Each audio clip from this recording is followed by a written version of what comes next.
if you take the modern world, where people are trying to teach you how to come in and trade actively in stocks, well, I regard that as roughly equivalent to trying to induce a bunch of young people to start off on heroin. It is really stupid. And when you're already rich, to make your money by encouraging people to get rich by trading. And then there are people on the TV, another wonderful place, and they say,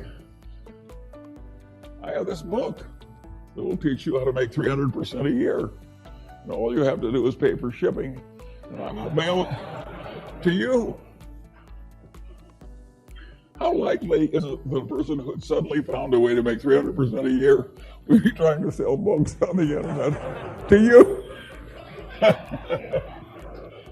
Yeah, it's ridiculous. And yet, I've described modern commerce. And the people who do this all day think they're useful citizens. The advertising agents invent the lingo. So in insurance, they say, the two people who shifted from Geico to the Glotz Insurance Company saved $400 each.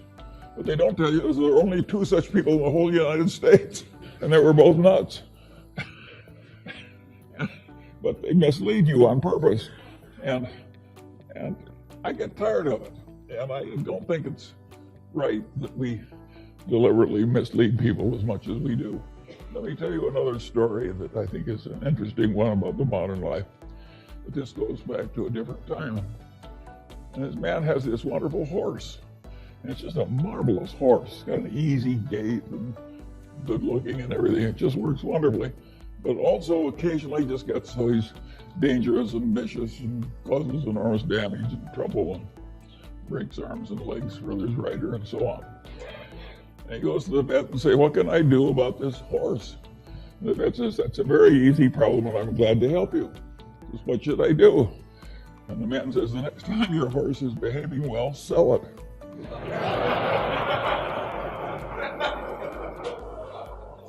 Well, think of how immoral that is. And haven't I just described what private equity has to do? When private equity has to sell something that's really troublesome, they hire an investment banker. And what does the investment banker do? He makes a projection. You can't, I have never seen such expertise in my whole life as is traded in making projections in investment banking. There's no business so lousy it can't get a wonderful projection.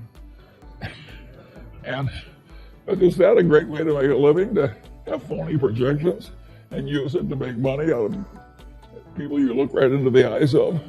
I would say no. And by and large, Warren and I, we never tried to make money out of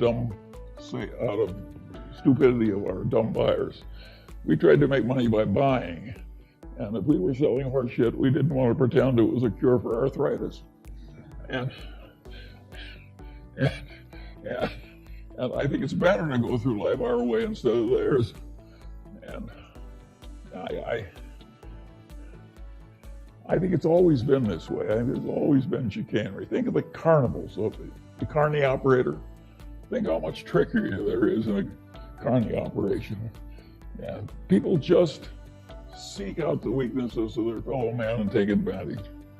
And you have to get wise enough so you avoid them all.